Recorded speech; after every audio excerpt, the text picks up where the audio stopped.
So, you know how we are told that African mothers indicate with their mouth and give directions with their mouth? I think I've become one of those mothers. So this evening, as I was washing dishes, I was giving directions to my daughter and I was telling her, please give me that thing that's over there. And of course, I pointed with my mouth. So when I looked back to see whether she's giving it to me, I discovered that she was searching for whatever I was asking her for anywhere but where I had directed her to search.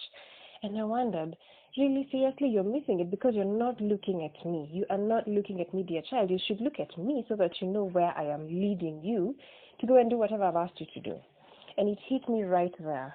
The chances are that we miss out on God's purposes for our lives because we are not looking at Him when He's giving us directions. We think we have heard what He's telling us to do, only to realize later that it's not Him we're listening to. We're looking at our CVs, we're looking at our friends, we're looking at our experiences, we're looking at the past experiences of other people and what He did for them, and we think that He's going to work through the same thing. Because ordinarily, that thing I was asking for is usually at a certain place, but it wasn't there. It was where I was directing her to this time round.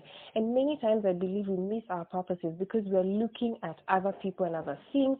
We are not looking at God, who is calling us to serve Him.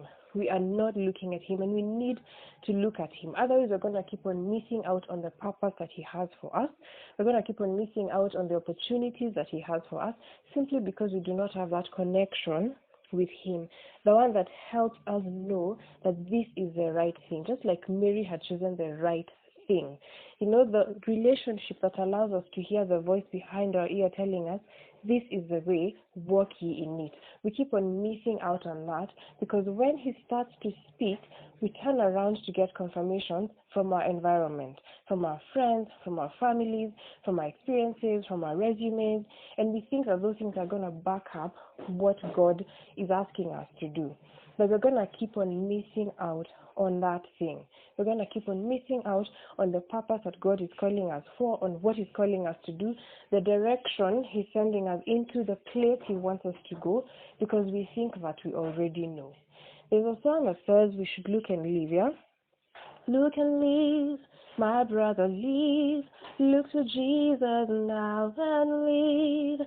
It is recorded in the word, hallelujah. It is only that you look and live. So for as long as we're not looking, we're not going to be living. And it is Jesus that we need to look to. Not our environment, not our history, not our background, not our friends, not what's happening in everybody else's life. Our confirmation, our affirmation, our everything is going to come from God. We need to look at Him. That is the only way to live. This is Gladys Fishery of Amazing Girl Mentorship Network.